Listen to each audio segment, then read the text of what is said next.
Hello students, कैसे हैं आप सब। आशा करती हूँ आप अच्छे होंगे और अच्छे से अपनी पढ़ाई कर रहे होंगे। मैं मोनिका रावत आपका स्वागत करती हूँ आईसीटी वर्चुअल क्लासरूम देहरादून में।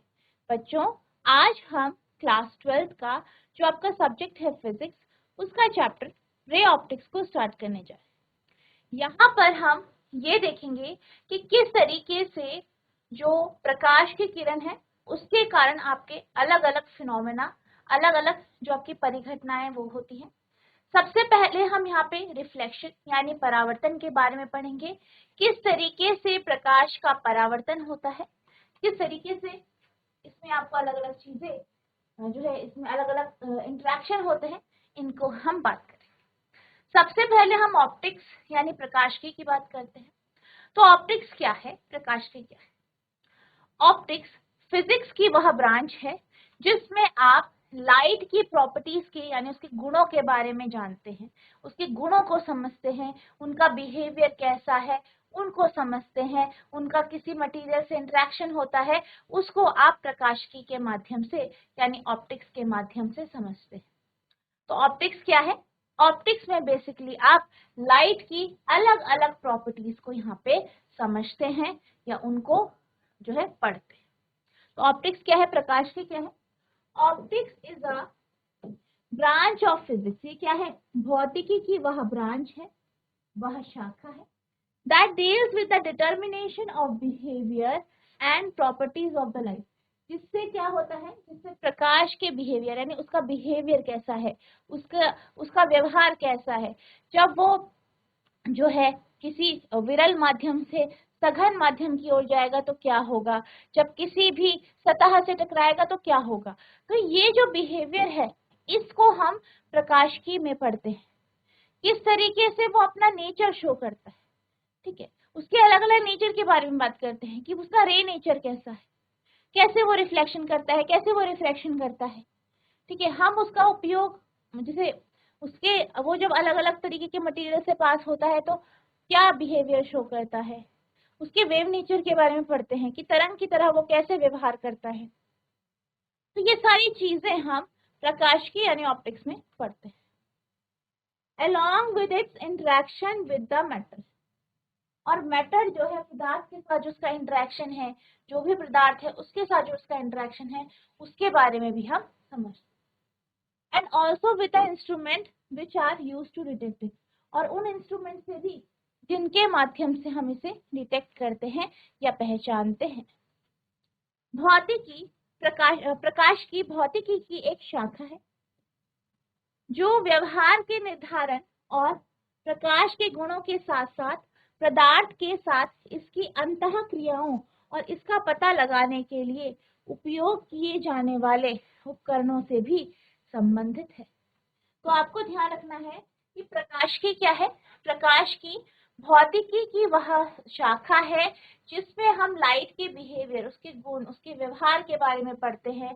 जब वो किसी ऑप्टिकल इंस्ट्रूमेंट से पास होता है तो उसका बिहेवियर क्या होता है, ये सारी चीजें हम प्रकाशिकी यानी ऑप्टिक्स में पढ़ते हैं, ठीक है। तो सबसे पहले आप इसकी जो डेफिनेशन है इसे नोट करें।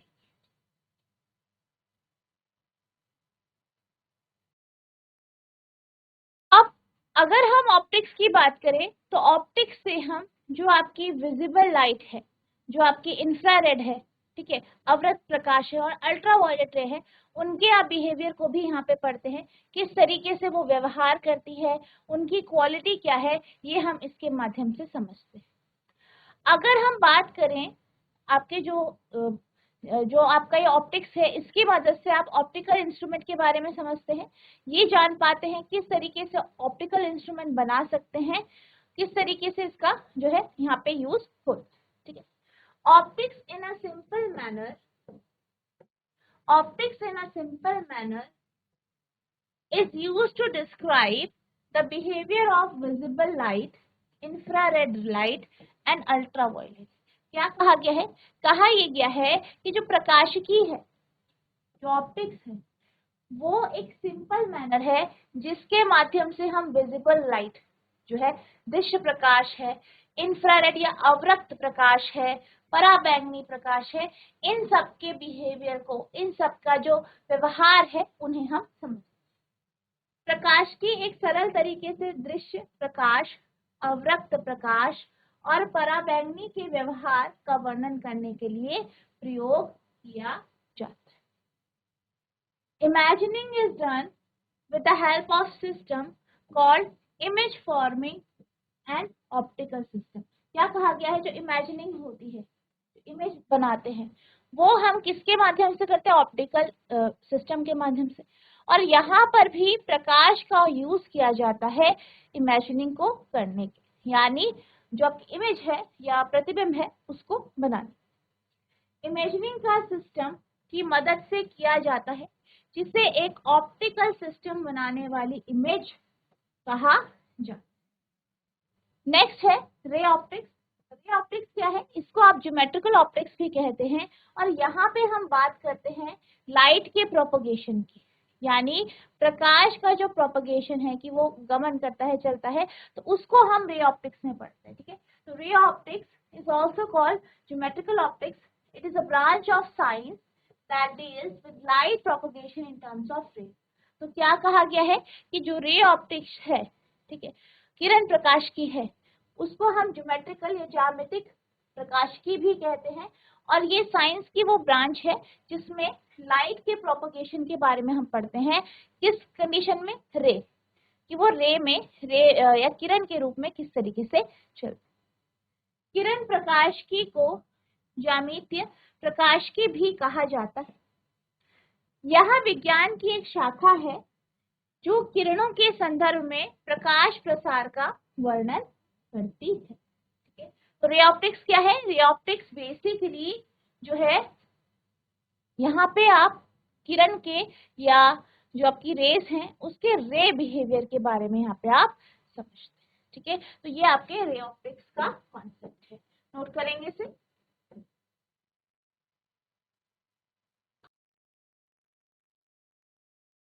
अब अगर हम रे ऑप्टिक्स की बात करें तो रे ऑप्टिक्स में हम लाइट के प्रोपगेशन की बात करते हैं, और यहाँ पे हम इसके रे नेचर को, की कॉन्सेप्ट को लेके चलते हैं।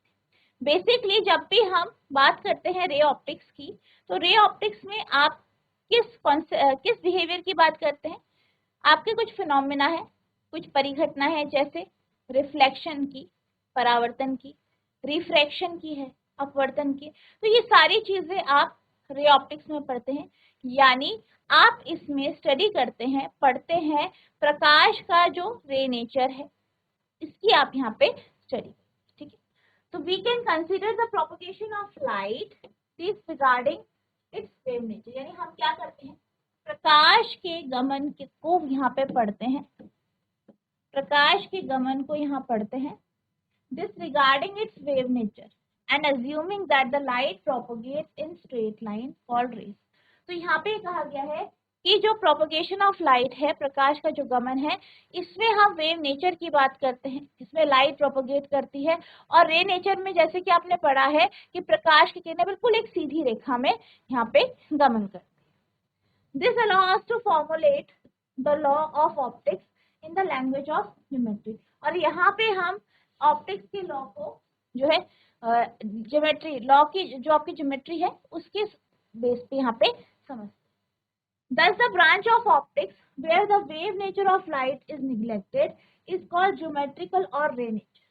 क्या कहा गया है कि जो है ऑप्टिक्स की वो ब्रांच, वो शाखा जिसमें आप लाइट के वेव नेचर को पढ़ते हैं, उसको आप क्या कहते हैं? ज्योमेट्रिकल और रे ऑप्टिक्स।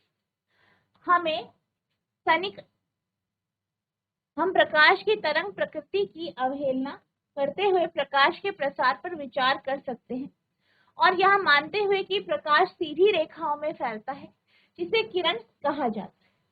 यह हमें ज्यामिति की भाषा में प्रकाशिकी के नियम बनाने की अनुमति देता है। इस प्रकार प्रकाशिकी की वह शाखा जहां प्रकाश की तरंग प्रकृति की उपेक्षा की जाती है, ज्यामिति या किरण प्रकाशिकी कहलाती है। ठीक है, तो ये आपका ज्योमेट्रिकल ऑप्टिक्स का कॉन्सेप्ट, नोट करेंगे इसे।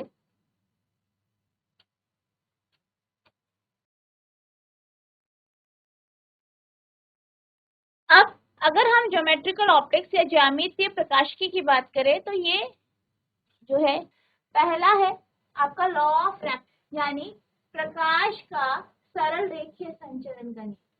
प्रकाश का सरल रेखीय संचरण का नियम, तो यहाँ पे क्या कहता है, जैसे आपने पढ़ा है कि लाइट हमेशा एक सीधी रेखा में चलती है, तो ये यही कहता है कि अगर आपके पास मीडियम होमोजीनियस यानी मीडियम में कोई बदलाव नहीं आ रहा है, पूरा का पूरा माध्यम, पूरा का पूरा जो मीडियम है वो अगर सेम है, जैसे मान लीजिए प्रकाश की किरण हवा में या वायु में चल रही है, तो वो पूरी वायु में मतलब पूरे उसमें वायु में ही जा रही है, किसी और माध्यम में नहीं जाती है, तो जो है इस प्रकार में इस तरीके के मीडियम में क्या होता है, आपकी जो प्रकाश की किरण है वो एक स्ट्रेट लाइन या सीधी रेखा में चलती है। यही आपका रेक्टिलिनियर प्रोपगेशन ऑफ लाइट यानी प्रकाश के सरल रेखीय संचरण का नियम कहलाता है। तो प्रकाश के सरल रेखीय संचरण का नियम क्या कहता है? It states that light propagates in straight line in the homogeneous medium. क्या कहता है कि जो प्रकाश की किरण है वो एक होमोजीनियस मीडियम में क्या करती है, सीधी रेखा में गमन करती है। सेकंड है law of independence of light यानी प्रकाश का स्वतंत्रता का नियम। तो प्रकाश की स्वतंत्रता का नियम क्या कहता है कि अगर आप क्या करते हैं, जो रेज होती हैं वो एक दूसरे को डिस्टर्ब नहीं करती जब भी वो जो है इंटरसेक्शन करती है, यानी कि जब भी मान लीजिए प्रकाश की किरण, जैसे जब आप रे डायग्राम पढ़ते हैं तो आप क्या देखते हैं कि एक रे इधर से आई, एक रे इधर से आई और ये दोनों आपस में क्या हो गई, इंटरसेक्ट होगी, यानी एक दूसरे को इन्होंने काटा।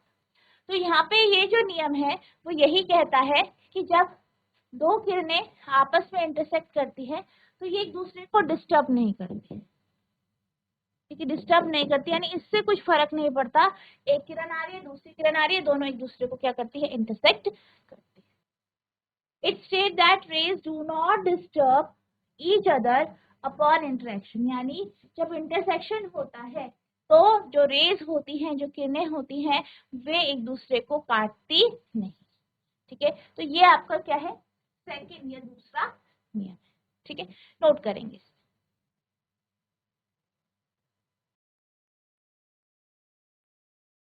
अब हम चलते हैं अगले टॉपिक की ओर। तो जो आपका अगला टॉपिक है वो है रिफ्लेक्शन ऑफ लाइट यानी प्रकाश का परावर्तन। तो प्रकाश का परावर्तन क्या होता है, इसको अब हम समझेंगे। जब भी प्रकाश की किरणें जो है चलती हैं और किसी सतह से टकराती हैं तो वो रिफ्लेक्ट हो जाती है यानी परावर्तित हो जाती है, इसी को हम प्रकाश का परावर्तन कहते हैं। जैसे कि आप ये जानते हैं, जब भी आप किसी अंधेरे कमरे में एंटर करते हैं और लाइट ऑन करते हैं तो क्या होता है, जैसे ही लाइट ऑन करते हैं तो कमरे में मौजूद सारी चीजों को आप देख पाते हैं, जितनी भी चीजें कमरे में मौजूद है सब आप देख पाते हैं, जितनी भी आसपास वस्तुएं। तो ये सब प्रकाश के परावर्तन के कारण होता है। क्या होता है, एमिट करता है, वो पूरे कमरे में फैलती है, कमरे में मौजूद हर एक चीज से वो टकराती है, टकराने के बाद हमारी आंखों तक पहुंचती है और हम वस्तुओं को देख पाते हैं। तो ये जो प्रक्रिया है जिसमें प्रकाश की किरण किसी वस्तु पे टकरा रही है, टकराने के बाद हमारे तक पहुंच रही है, हमारी आंखों तक पहुंच रही है, इसी को हम प्रकाश का परावर्तन कहते हैं। तो ये जो है ये बेसिकली आपको रे नेचर को दर्शाता है, जो प्रकाश का रे नेचर है इसको आप इसके द्वारा समझते हैं। Reflection of light, when a ray of light approaches a smooth polished surface, यानी जब प्रकाश की किरण क्या करती है, एक चिकनी चमकीली सतह पे पड़ती है, एंड द लाइट रे बाउंसेस बैक, और जो प्रकाश की किरण है वो वापस चली जाती है, it is called reflection of light, इसे हम प्रकाश का परावर्तन कहते हैं।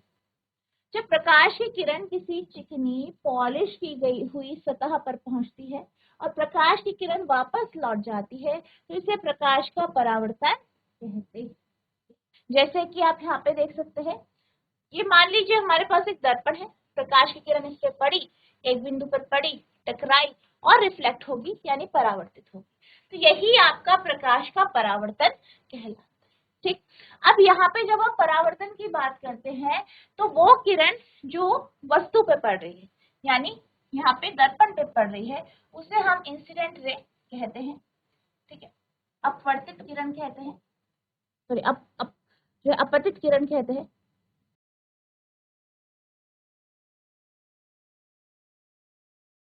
एक बिंदु पे ये दर्पण पे पड़ती है और रिफ्लेक्शन के बाद हमें रिफ्लेक्टेड रे या परावर्तित किरण मिलती है।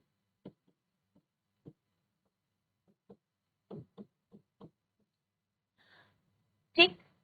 अब एक नॉर्मल एक इमेजिनरी लाइन है जो आपके दर्पण से 90 डिग्री पर पड़ती है। अब इस नॉर्मल और इंसिडेंट लाइट रे के बीच में जो एंगल होता है वो एंगल आई होता है, और रिफ्लेक्टेड रे और नॉर्मल के बीच में जो होता है वो एंगल आर होता है, यानी इसे कहते हैं आप अपतन कोण,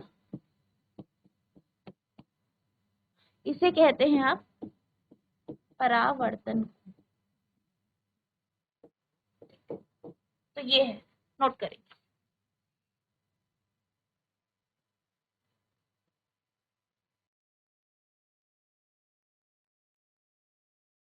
अब हम परावर्तन के नियम के बारे में समझते हैं। परावर्तन का जो पहला नियम है वह ये कहता है कि अपतित किरण, परावर्तित किरण और अभिलंब जो होता है ये सब एक ही तल पर होते हैं। जैसे कि आपने अभी यहाँ पे देखा,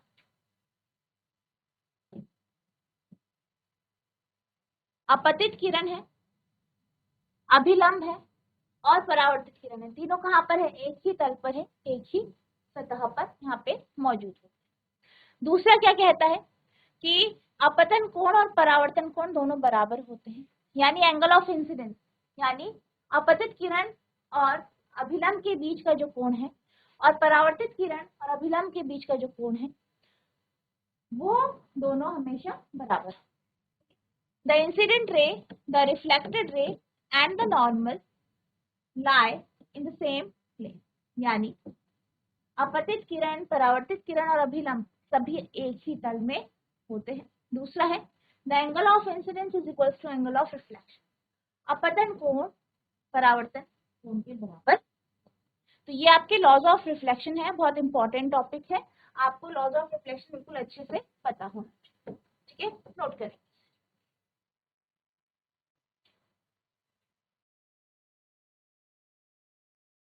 नेक्स्ट टॉपिक है टाइप्स ऑफ स्फेरिकल मिरर, यानी गोलीय दर्पण के प्रकार। तो यहाँ पे हमारे पास दो प्रकार के गोलीय दर्पण होते हैं, कॉनकेव मिरर होता है, कॉन्वेक्स मिरर होता है। अब अगर हम बात करें कॉनकेव मिरर की, तो इस प्रकार के दर्पण में जो आपकी परावर्तक सतह होती है वो अंदर की तरफ होती है, यानी गोलीय होती है और अंदर की तरफ। वहीं अगर हम कॉन्वेक्स मिरर की बात करें तो इसकी जो परावर्तक सतह होती है वो उभरी हुई होती है। और ये जो दोनों दर्पण होते हैं ये एक बड़े जो है दर्पण के गोले का भाग होते हैं। ठीक। अब यहाँ पे जैसे कि आप सबसे पहले कॉनकेव मिरर में देख सकते हैं, आपका दर्पण में इस तरीके का ही आपका दर्पण होता है, प्रकाश की किरण इधर से आती है, दर्पण पे रिफ्लेक्ट होती है, ये सतह आपके अंदर हो। ठीक है, तो यहाँ पे ये परावर्तक सतह है। ठीक। और अगर हम कॉन्वेक्स मिरर या उत्तल दर्पण की बात करें तो इसके परावर्तक सतह उभरी हुई होती है इस तरह। ठीक। अब कॉनकेव मिरर की बात की जाए तो इससे जो है आपके हम एक इमेजिनरी लाइन जो है मानते हैं जो इसके बीचों बीच पास होती है। यहाँ पे आपका पोल होता है, पोल, फोकस और जो है आपका सेंटर ऑफ कर्वेचर से जो पास होती है वो आपकी क्या है? प्रिंसिपल एक्सिस है। ठीक। जो कि आपके सेंटर से पास होती है। इसमें भी बिल्कुल वैसे ही होता है, पोल, फोकस और सेंटर ऑफ कर्वेचर से आपकी प्रिंसिपल एक्सिस पास होती है। अब यहाँ पे कुछ टर्मिनोलॉजीज हैं, उनको हम समझने की यहाँ पे कोशिश करेंगे। ठीक है, जैसे कि आप यहाँ पे देख सकते हैं कि हमारे पास अवतल और उत्तल दर्पण है और इनको एक बड़े गोले का भाग यहाँ पे दिखाया गया। सबसे पहले अगर हम बात करें अवतल दर्पण की, तो अवतल दर्पण क्या है? अवतल दर्पण एक बड़े दर्पण के गोले का एक भाग होता है। अगर हम अवतल दर्पण के सेंटर की बात करें, केंद्र की बात करें, तो वो क्या होता है? सेंटर ऑफ कर्वेचर, ठीक है। अवतल दर्पण का सेंटर क्या होता है, यहाँ पे पोल होता है, लेकिन अगर हम सेंटर ऑफ कर्वेचर की बात करें तो सेंटर ऑफ कर्वेचर या वक्रता केंद्र वो बिंदु है जो आपके बड़े गोले का भाग होता है, यानी दर्पण का एक बड़ा गोला है, उसका जो सेंटर होता है वही सेंटर ऑफ कर्वेचर कहलाता है, ठीक। और इससे पास होने वाली जो लाइन होती है उसको आप मुख्य अक्ष कहते हैं।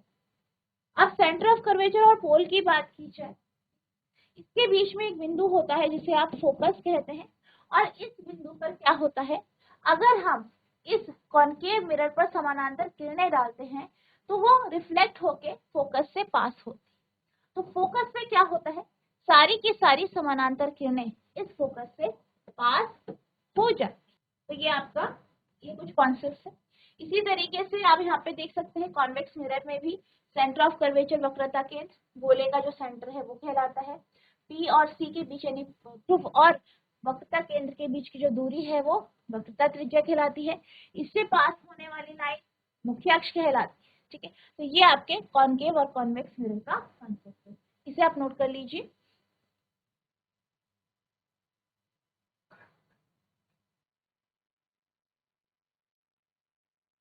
तो बच्चों आज हमने रे ऑप्टिक्स जो आपका चैप्टर है इसे स्टार्ट किया, जो हमने बेसिक कॉन्सेप्ट्स को समझा। आई होप आपको ये सारे कॉन्सेप्ट्स अच्छे से समझ में आए होंगे, आपने इसे नोट भी किया होगा।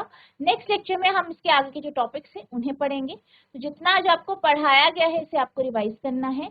अगर आपको कोई भी डाउट होगा तो नेक्स्ट लेक्चर में आप पूछ सकते हैं। तो बच्चों आज के लिए बस इतना ही, मिलते हैं हम नेक्स्ट सेशन में। तब तक के लिए thank you and have a nice day.